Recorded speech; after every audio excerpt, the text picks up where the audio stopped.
another hour.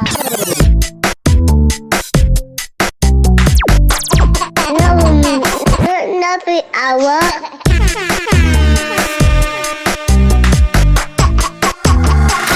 Tiddler met a seahorse, Tiddler met a mermaid. Tiddler met a turtle that saved him from a squid. Tiddler's found a treasure chest. Oh, no, he didn't. Oh, yes, he did. It's just a story, said Dabblefish and Dace. Just a silly story, said Spiderfish and Sunfish. I like Tiddler's story, said little Johnny Dory. And he told it to his granny, who told it to a place. Bye-bye. Love you, babes. Thank you. Welcome to the Nappy Hour, guys, the place where you tell me all about your fucked up lives and I tell everyone, just like real friends. So open your ears and let me fill them full of shit. Advice. I forgot to do my disclaimer. Season 2. You guys probably have been confused. You thought I was a doctor or a lawyer. I am no one of the sort. I'm just a mom, a mother. And I'm not qualified to give any advice here. So don't take my word for it. We're just having a laugh, all right? We've got a new rule in this house. Touch it once. Touch it once rule. It's a rule that Zach heard on a podcast. And let me tell you, it's really helping us keep this house tidy. Don't know about you, but our house was just in a constant state of disarray. Just shit everywhere. I'm a bit of a fucker for it as well. I will use something and I will just usually wait. Well, I think, I'm going to use that next week anyway. So I might as well just leave it there. Whereas Zach prefers to put things away as he goes. He's better at it than me. But in my mind, I'm just like, I'll deal with that later, and then the later piles up and piles up and piles up until you're just surrounded by shit. So anyway, we heard this rule and it's called touch it once. Simple. So instead of, moving things, say for example, let's be specific, the dishwasher, where we are motherfuckers for moving things on top of the dishwasher, on the surface on top of the dishwasher and just thinking, I'll deal with that in a bit. No, you won't. No, you won't. And by the time you do deal with it, the kitchen fucking stinks. So instead of putting it on top of the dishwasher and then leaving it and then coming back to it and having to touch it again, just put it in the dishwasher straight away. Like when I've used the paprika, I use it. And then what do I do with it? I put it back. I've touched it once. Now I don't need to touch it again to put it on the side. And then I need to touch it again to put it back in the cupboard. I touch it once and it's done and it's away. I don't have to think about it ever again. It's lovely. Try it. See if it helps you.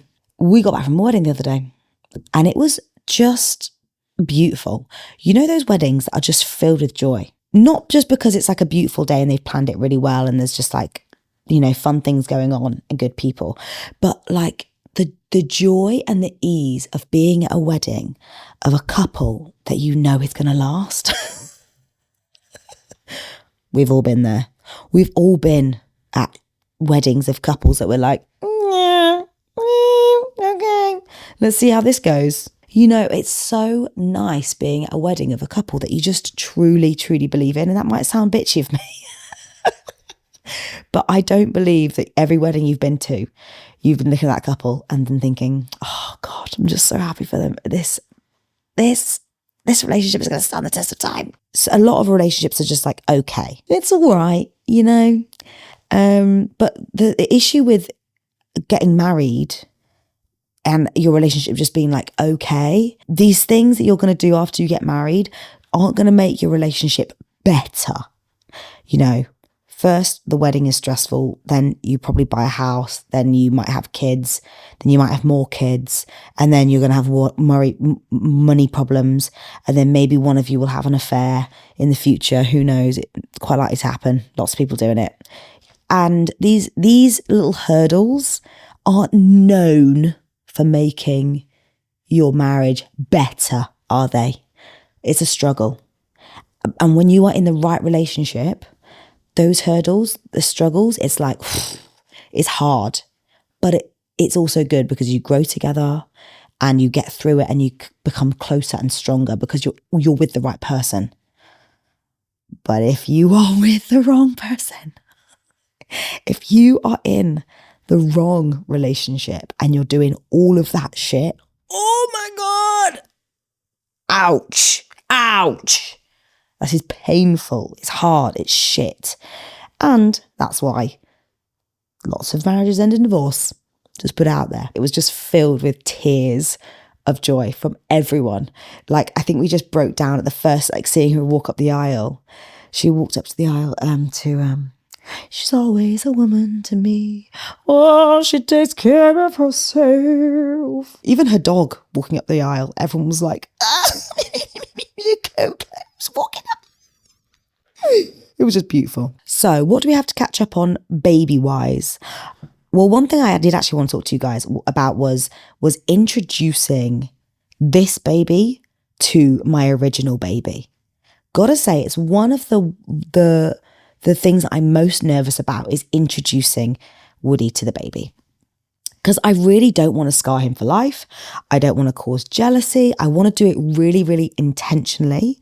And so it's probably the number one question I ask parents that have already done that transition from 1 to 2 is, how did you go about introducing the baby to the toddler? And so I thought I would share some of the stuff that people have been telling me, just in case it's helpful. Or maybe I've missed something and you can message me and be like, Miranda, I did this, blah, blah, blah, blah, blah. And I can share that again on the pod Instagram. So let's get into it, shall we? This podcast is supported by the beautiful Estrella Custom Jewelry, giving you minimal and meaningful personalized pieces. Everything is handmade in Portugal. It's a perfect gift either for yourself or someone that you love. When you go to our website, you can shop the collection and personalize your piece with a pendant, choosing the initial on it and the style as well as a stone. I have the emerald quartz gemstone and I wear it every day. I've got a little pendant that says a W on for Woody. I wear it every day. It's become my favorite staple necklace. It's just so simple. It's classy. It's classic. And I never take it off. Use the code NappyHour15 for 15% off at checkout.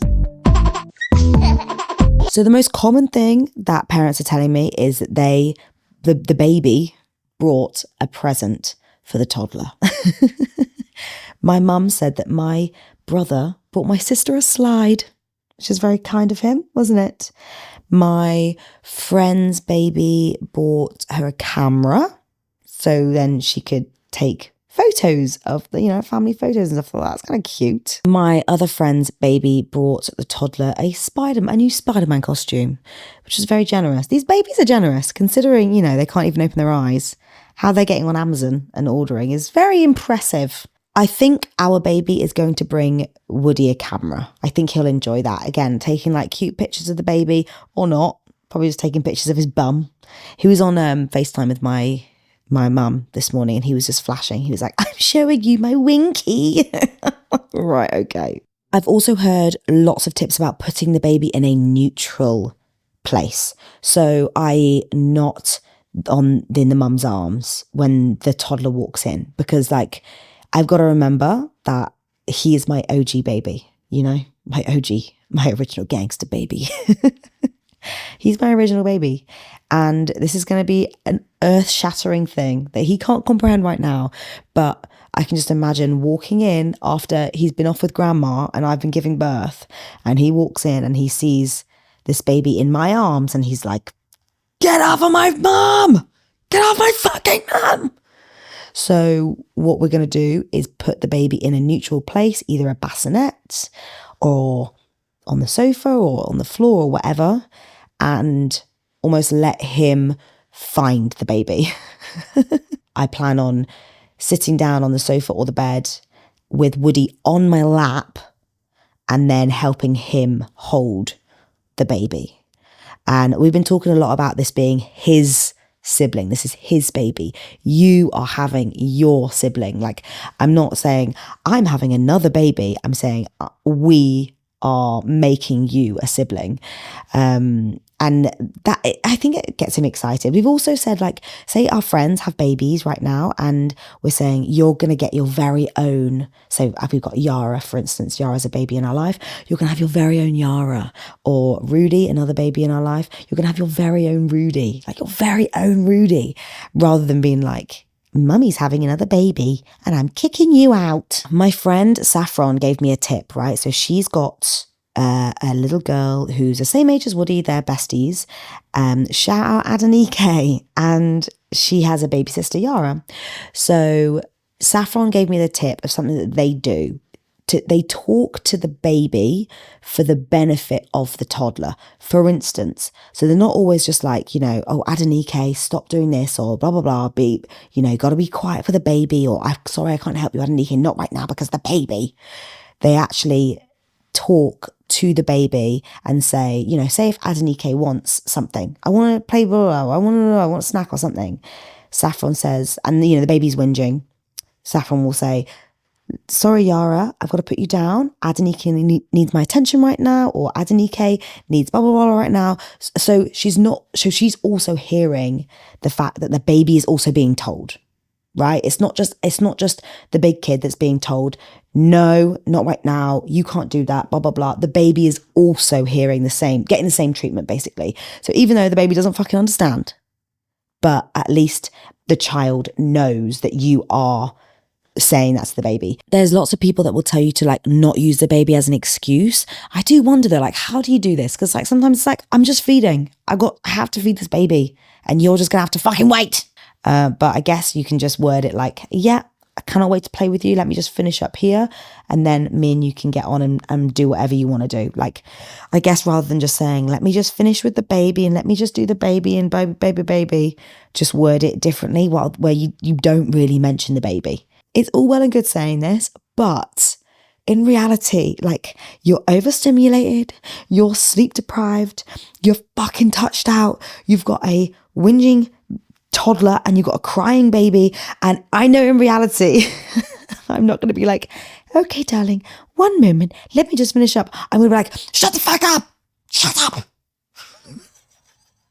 I just know that I'll have those moments and I have to give myself grace. Oh, it's 11:11, make a wish, guys. I have to give myself grace that I'm not always going to be able to do it perfectly. I'm not the perfect parent. No one is. And especially in those moments where I am depleted and I'm touched out and yeah, I just have to try and give myself as much grace as possible. I really had to do this the other day, actually. So again, when we were at this wedding, the next day we went to the pub with everyone and I was fucking tired. I was so tired and I was depleted and it had been quite a few full-on days of parenting. I was sat in this pub and Woody just wouldn't shut the fuck up. He just wouldn't shut up. And the thing about my child is, right, I've worked very, very hard to have a child that has a good imagination. I'm going to take full credit for this. It might just be by chance. Who knows? But I've been very intentional with the toys that he plays with, the kind of stuff that I allow into my home, the way that we raise him to encourage his imagination. So a lot of his toys, there's never been any like button pushy toys, any like flashy toys. It's all like open-ended, building stuff. So a lot of his play is imaginative role play. And when I say a lot of it, I mean all of his brain space is taken up by like imagination. And it just so happens that I am really shit at imagination play and I fucking hate it. So a part of me is regretting not having a couple button pushy toys because he doesn't just want to sit and like colour. His favourite game right now is pretending to be an egg. Yeah. This is called Dragon Egg game. So he pretends to be the dragon egg. He goes off and hides and pulls his t-shirt over his knees and he sits down there like an egg. And I have to be a little girl that finds him and brings him home, and then the egg hatches and that now he's a little baby dragon and I have to take care of the baby dragon. That sounds really cute, doesn't it? It is cute. It is cute. But when you play it like 50 times a day, sometimes I don't want to fucking play Dragon Egg. So those are the kinds of games that we have to play literally all day. And I lost it. Well, I didn't lose it at him, but we were at the pub and I was with my friends and he was like, I want to, and create all these worlds. And I just turned to my friend and I just said, I just want him to shut the fuck up. Shut up. And I would never, ever say that to Woody. Never in my dreams would I ever turn around and say, shut up to Woody. But oh my fucking God, did I want to? It was nice to be able to just vocalize it to my friends.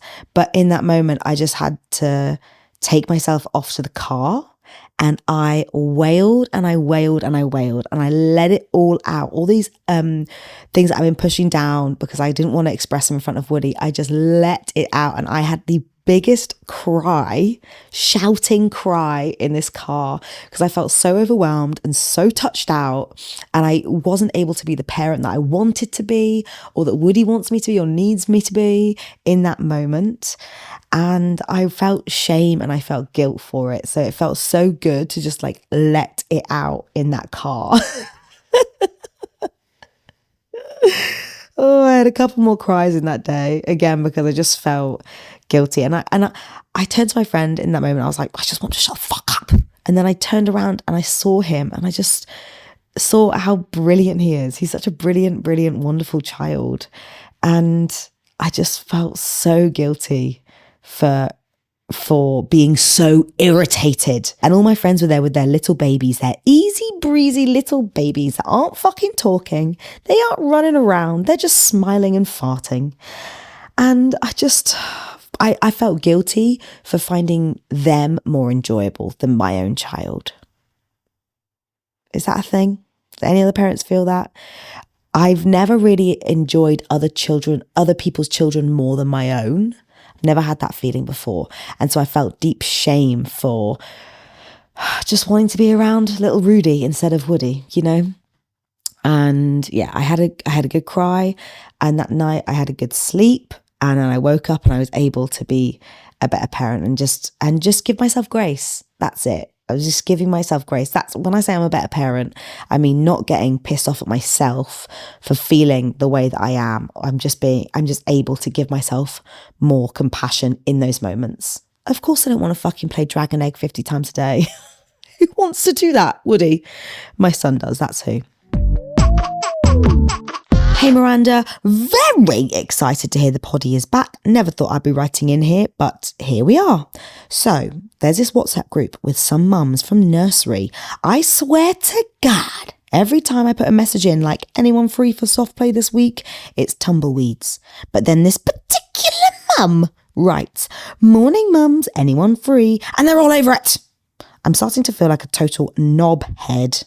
Part of me wants to leave the group and be done with it. But then I think maybe I'm just being oversensitive because I'm knackered and hormonal. Do I stay and keep pretending I don't notice? Or do I flounce out in a blaze of glory and say something? Or just quietly leave and blame my phone? Honestly, I'm losing my mind here. It feels like school all over again. I thought when you get into your 30s, you're meant to feel secure in yourself. When does that happen? Help! Under no circumstances are you going to lash out and say something. No. Listen. The whole point of this group is you want to make friends, I'm guessing, right? That's why you're in this group. Let's not be lashing out and calling people out and having a go at people because you are just going to repel people. We want to attract a nice vibe, don't we? I'm guessing these mums have maybe a little bit more history than you do with them. Maybe they knew each other before. Maybe this group has existed a little bit longer than you have been in it. Maybe they added you into this group that's already been a thing, Maybe they're friends outside of the babies. You don't know. Well, I don't know. Maybe you do. But I would say let's not lash out and make a thing of it. Good news is they want you there because they added you into the group, right? Like if they didn't like you, you wouldn't be in the fucking group in the first place. I always say this to my friend. She's quite insecure in her attachment style and she's always looking for reassurance that I like her. And I don't give her that verbal reassurance. I'm not like, I like you so much. My reassurance is you are around my house having dinner. If I didn't fucking like you, you wouldn't be here, babe. So I think you can take that as reassurance that these women do like you and do enjoy spending time with you because you're in the group in the first place. They might jump at her invites more than yours, but if they didn't, it's an open invite. They're inviting the group. So if they didn't want you there, then they would just privately message each other and invite each other behind your back. They obviously, the fact that they're putting it in the group, they obviously want you to be there as well. Some people, then you have like a large group of friends, and some people just take more of a shining to others than other people. It's nothing personal against you. It's just they have more of an affinity to this person. And I'm sure if you actually think about it, the people in the group, there's women in that group that you like more than others anyway. Like it's just human nature. We have this in our group, our friendship group. So there's 2 boys, right? That if you invite those 2 boys, right? If one of them, one particular one, let's call him Sam. If we invite both the boys, but Sam says no, then the other boy, let's call him Thomas, will also say no. But if Sam says yes, Thomas is there. Thomas just likes the smell of Sam's bum bum more than he likes the smell of our bum bum. That's okay. Sometimes they like the smell of someone else's bum hole more than they like the smell of your bum hole. Or they can tolerate the smell of your bum hole when their favourite bum hole is also in the room. It's a shame that it seems that way for the majority of the group, but maybe her bum bum smells good. Why don't you get in there, have a little whiff, see what's going on, get some tips. I don't want to turn around and be like, I don't think it's happening. Because it might be happening. It might be serious tumbleweeds, and they might not be coming to any of your little gatherings, and they might hate you. They might do. I don't know. So I don't want to be like, you're imagining it and everything's fine, blah, blah, blah. Because maybe it is happening. But you need to practice a bit more being like unbothered by it. Just remember, who the fuck are these women? Who are they? You didn't know these women before you were in this stupid little WhatsApp group with them. Like, you didn't know these women before your child went to this nursery. They're not these big, important, special women. They're just women that drop off their child at the same nursery as your child. Big fucking whoop-de-fucking do. Like, I think when I started acting like that around other people that I was really, really bothered about, like, liking me or caring about what they think of me, the moment I realized, like, oh, who the fuck are you? Like, why do I care whether you like me or not? Why do I care what you think of me? Who are you? Then I started to actually attract way more people. I think I had like a little bit of an insecure attachment style with friends because I just didn't think that anyone liked me and blah, blah, blah. Then the moment I stopped caring so much about if someone liked me, if you like me, then you like me, cool. Like, I'm still me. I started to attract way more people. And suddenly I'm fucking batting people away, can't keep away. And you need to remember that your worth as a human being is not reflected on whether these mums want to come to soft play with you. Whether they go to soft play or not, you are still the same person. And that is, loving and kind and cool and funny and interesting.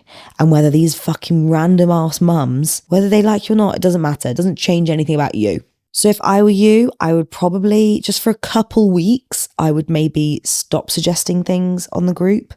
I would maybe even mute or archive the chat, again, just for a couple weeks for you to just like cool off and remember that these women are not that important. And then once you feel a bit better about it, you can get back on the group. And if someone suggests something you want to go to, then you say, yeah, I'll come, I'll go. And you start reintegrating yourself back into the group. But I would personally stop suggesting things. If you are going to get insecure about other people not replying to your invites, then I would just not put any invites out there. As long as you are not creating like a false narrative about this woman being like the ringleader and all these women hating you, because that is dangerous. When we start creating false narratives about people or groups of people, then it's like confirmation bias. Everything that they do confirms our story that we keep telling ourselves, that no one likes me and blah, blah, blah. Actually, the truth is no one's thinking about you. I'm on so many fucking groups where I don't reply to messages. It's nothing to do with that person or anything. It's just I'm fucking busy and I'm not thinking about it. That's the truth. And I bet there are mums on that group that you do have a little affinity with and probably also feel like a bit on the outskirts of the group too. Why don't you have a little think about that and message directly, a few of those mums on that group and see if they want to come around for coffee with you. And then you can form a little subgroup within that group and you have your own relationships that don't revolve around this one fucking woman that is clearly pissing you off. I've been a decaf girl for years now. I can't handle the anxiety. I can't handle what it does to my skin. But truth be told, I miss those caffeine poos. I miss feeling alert and ready to go. So when I heard about London Nootropics, I thought, surely not. Surely not. A coffee that has added adaptogens that prevent the cortisol spike found in normal coffees, e.g. the thing that makes you feel like your world is caving in and everyone hates you and your stomach is about to explode. But you still get the benefits of caffeine, e.g. the ability to get out of bed and feel alive after 10 wake-ups in the night. Thank you to your wonderful child. Or if you're pregnant like me and you are weeing every 15 minutes in the night. Oh, and you also have an almighty poo that sets you up for the day. I can't be the only person that is obsessed with their morning poo. Can I? If I don't have a fulfilling morning poo, I will obsess over it for the rest of the day. It's going to be trouble. So I like to know before I leave the house that is done.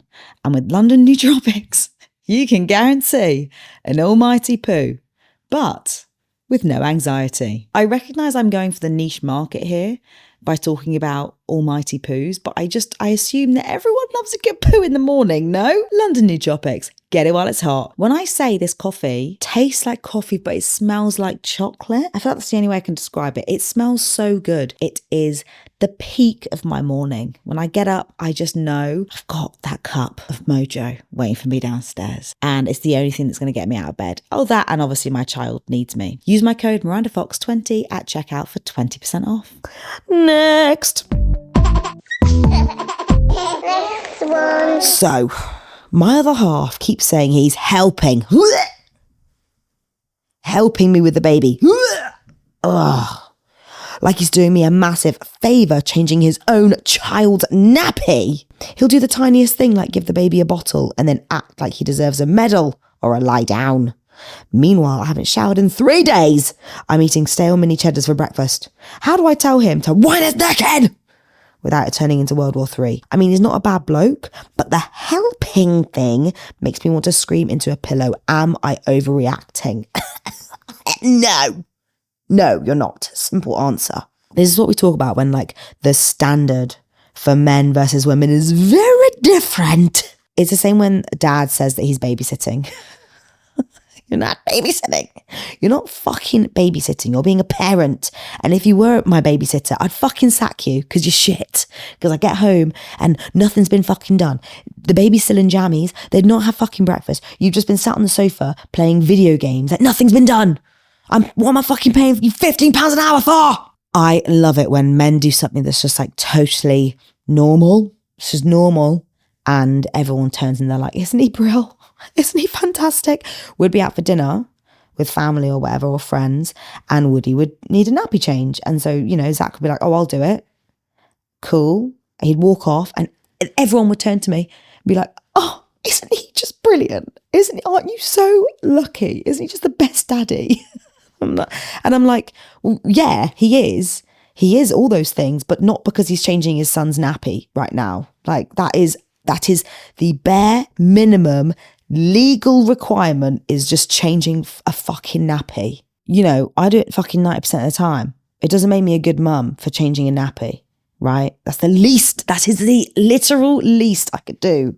What other job do you turn up fucking not even on time for sometimes? You just rock up when you want and everyone's like, oh my God, oh my fucking God.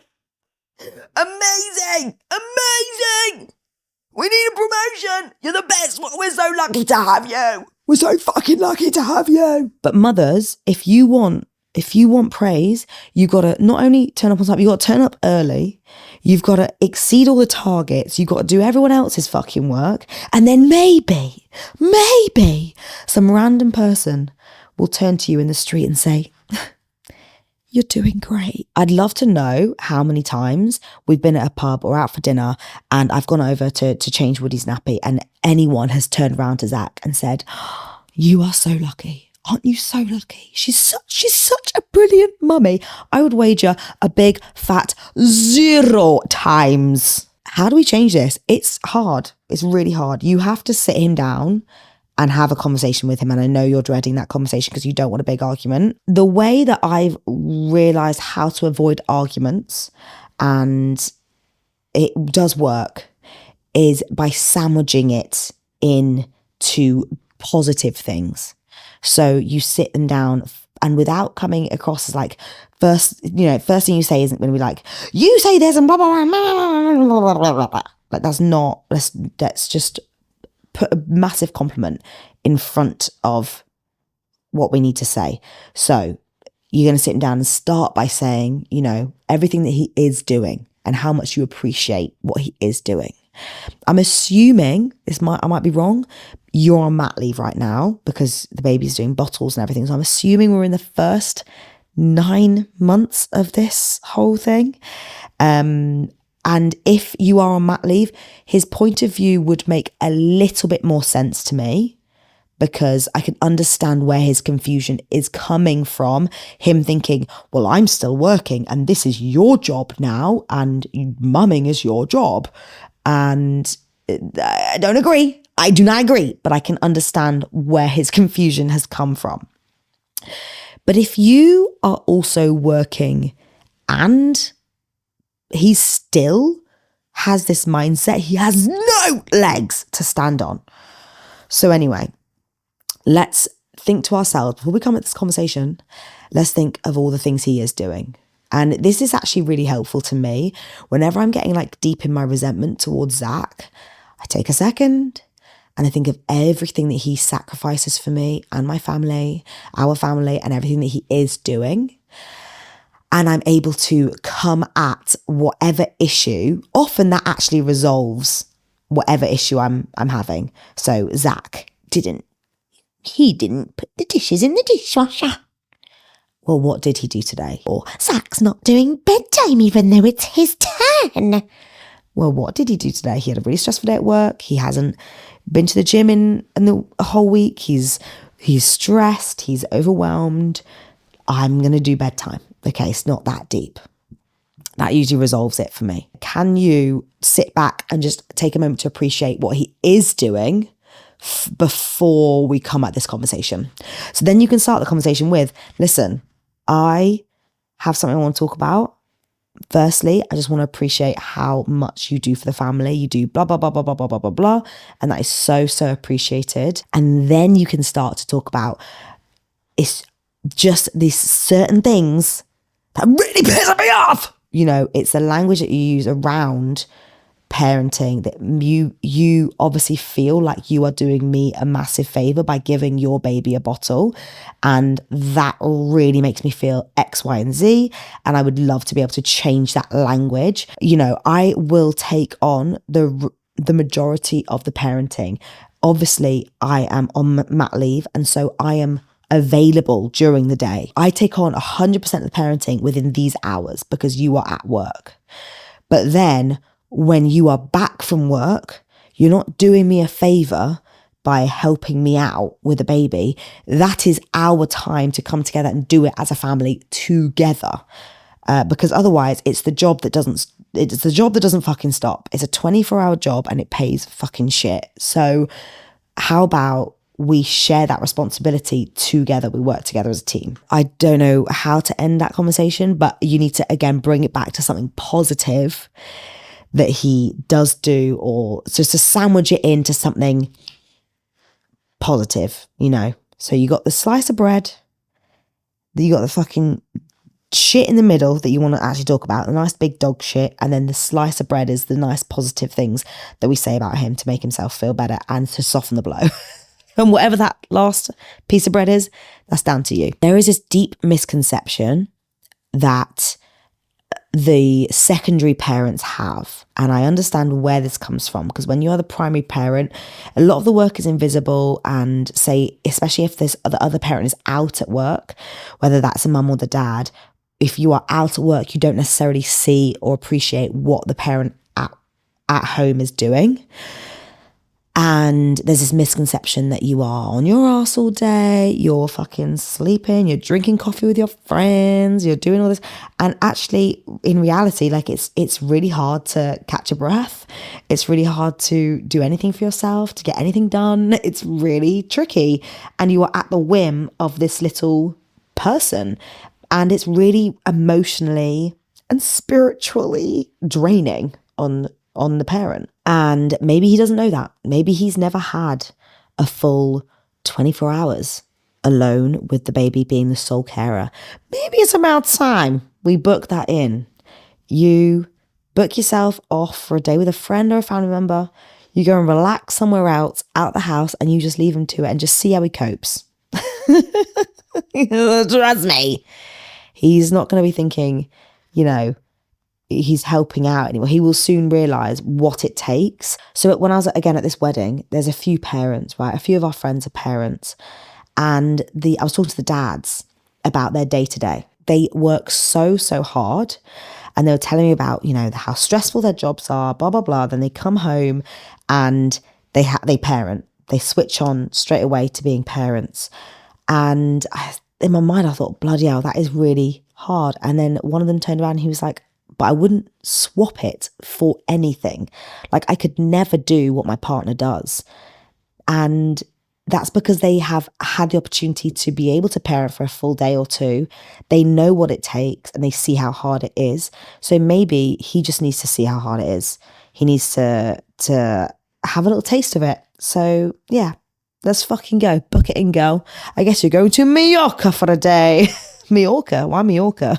Next. This episode is supported by Nomcos, my favourite natural skincare brand. They started out with just lip balms, but have since expanded their range to face oils, deodorant, body butter, soaps. It's become your one-stop shop for natural self-care. If you look at the ingredients, you'll see there's no shit in it. It's all simple, whole ingredients that you can pronounce. And there's max like 5 things in a product. I've been using their deodorant for months now. It comes in a little pot and I've only used a tiny amount. So the full pot should last me at least a year. You only need a pea-sized amount. It goes on so smoothly and genuinely works. Throughout this pregnancy, I've been using their body and bump butter. It's all I've been using all over my body. I lather up like a salmon every night and I wake up so smooth. Naturally, I am a crusty girl. I don't know why. I drink loads of water, but I'm just a crusty, dusty girl. So this has changed my life and it's great to know, there's no nasty ingredients. It's good shit that's going on my skin. So use my code Miranda10 for 10% off at checkout. That's Miranda10 for 10% off at checkout. One of my closest mates has recently had a baby, same age as my second. Okay, so you've got 2 babies, you got 1 baby the same age. And she's turned into that mum.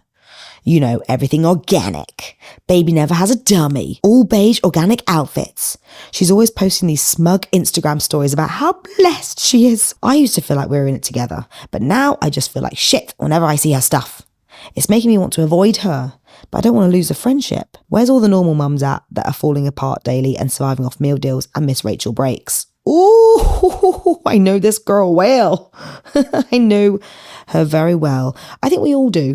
I think we all have a couple girls in our life that we either know or we just follow / mute. I have about 10 mum friends. Mum friends is a generous word for it. They're women in my life that I know that are mums that I don't want to unfollow because it's rude, but I mute because they make me hate myself. We've got like 7 of them. And, I might even be that person to some people. Even I was talking to my sister the other day and I was telling her about my fiasco in the car and struggling and crying and screaming. And she was like surprised to hear it. She was like, what, but you always look like you're coping so well on Instagram. So we all have a tendency to do this, but some of us do it a little bit more intentionally than others. One thing I would say about her choices, organic everything. I bet she doesn't do screen time, does she? No dummy, all of this stuff. They're her choices. That has nothing to do with you. And if that is making you feel some type of way, then most likely that is a you problem. That's not a her problem. She's not intentionally making you feel this way by just making these choices. She's made those choices and that's fine. That's whatever. She can raise her child however she fucking wants. I have friends who are very similar to this. Organic food only, organic cotton baby sleepers, like, and it doesn't make me feel bad about myself because I understand why I'm not making those choices. It's fucking expensive. It's fucking expensive eating organic and wearing organic. That's expensive. So that's the reason why I don't bother doing organic stuff. And because I'm confident in that decision, when I go to my friends and they are only feeding their baby organic food and they're only wearing organic clothes, I don't care. I don't take it as a slight on me.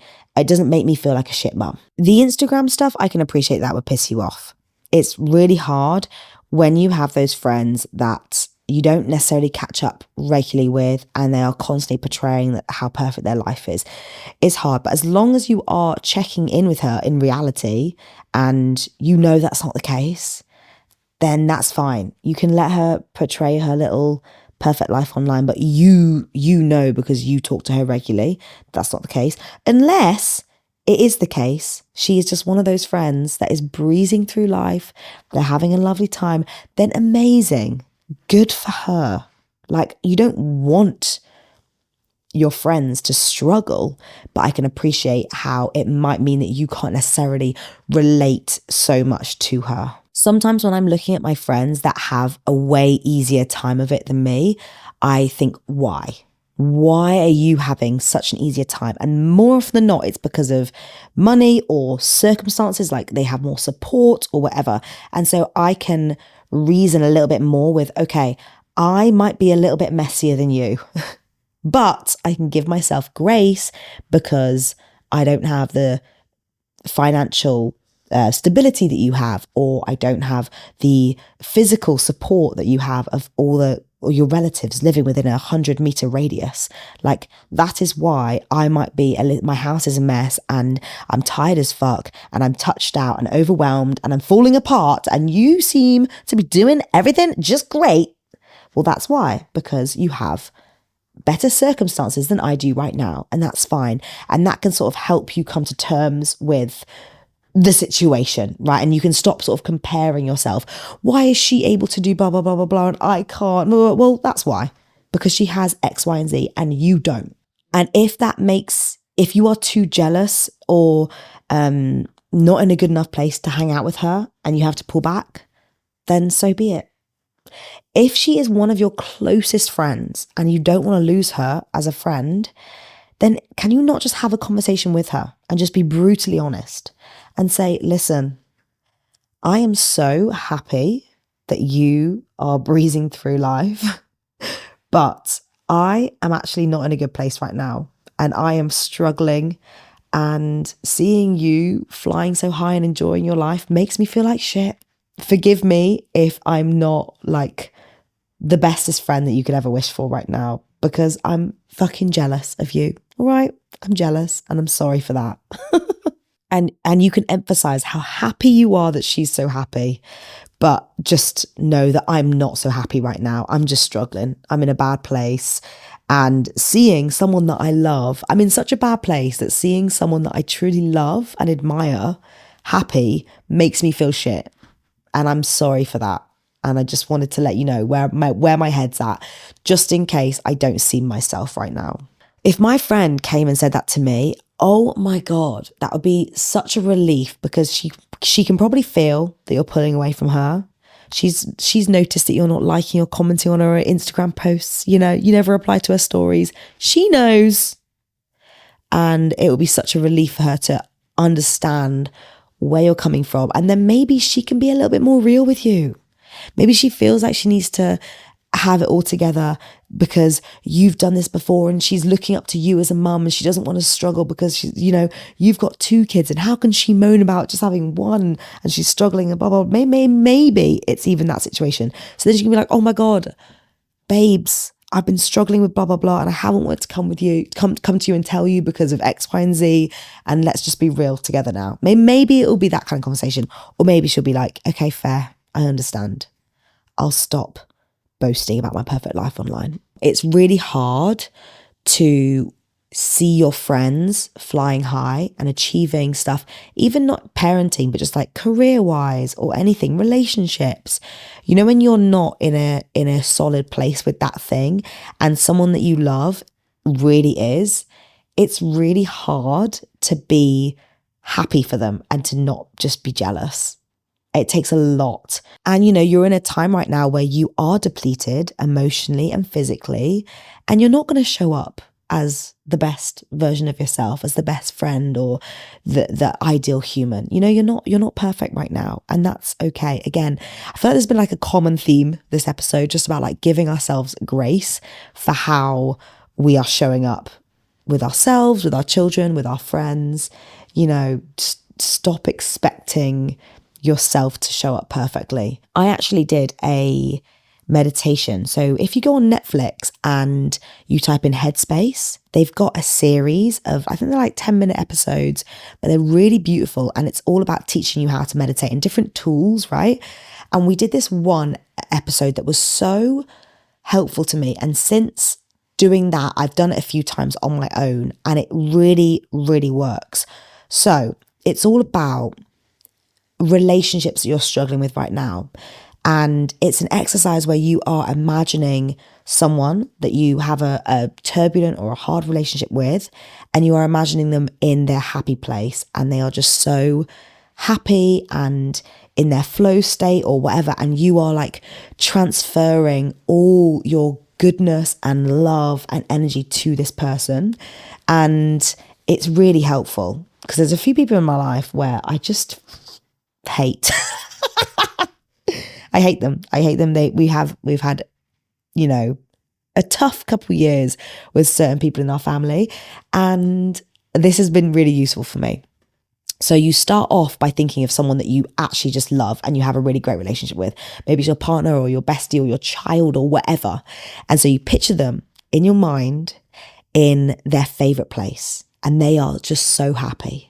And so I picture, for instance, Zach, and he's playing basketball and he's in the sunshine and he's having a great game, and I'm just watching him in flow state, and he's beaming. He's got this biggest smile on his face, and he's with his friends and he's laughing, he's joking, and he's scoring loads of fucking, whatever you call it, buckets.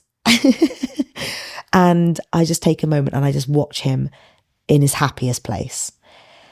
And I'm transferring like all my happiness over to him. I'm like passing it through, and I'm feeling his happiness like beam out of him. And then you move on to someone that you have a slightly trickier relationship with, but you're still close to them, you still love them, whatever, but it's just slightly trickier. And then you move on to this person that you're really struggling with right now, and you just fucking hate them. And you picture them in their happy place. And this one woman I fucking hate, I was picturing her, she's big into gardening, and I pictured her in her garden, and she sat there and she's smiling, and she's surrounded by her beautiful plants, and the bees are buzzing and there's butterflies, and she's just like loving being in this space. There's something about wanting this person to feel true happiness and joy and love, this person that you're actually really struggling with, and often you don't want that for them. You don't want them to be happy. And actually just like embracing their happiness and seeing that that's what they deserve. They deserve happiness. It really, really worked for me. And maybe it'll work for you. So don't take my word for it. Get on Headspace, get on Netflix, type in Headspace and look for that episode. I think there's only like 10 episodes to watch, and they're only 10 minutes, and it's really, really helpful. So yeah, maybe you could try that and see if it works. And on that note, guys, we are going to leave it there. Thank you so, so much for listening. I hope you've enjoyed this episode. I really did. Sorry, we ended on a really sincere note then. We will be back next week for another episode, so please keep sending in your dilemmas. They can be big or small. I feel like sometimes people feel like they need to be these big earth-shaking things. No, if there's anything you just want to have a little moan about, your sister's pissing you off, bring it over here. Thank you again to the amazing brands that are supporting this podcast. Shout out to Nomcos, the only skincare that I trust.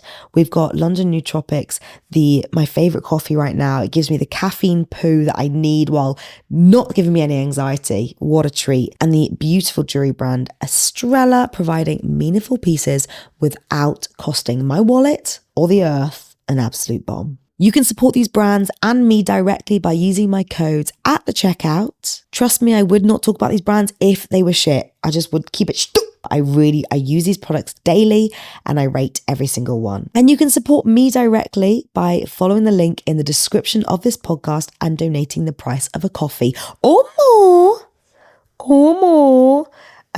to my Buy Me a Coffee page. Support your local mum and send her £3, would ya? Would ya? Or more. £3 or more. I love you. Have an amazing day. You deserve it. I will see you next week. Mwah!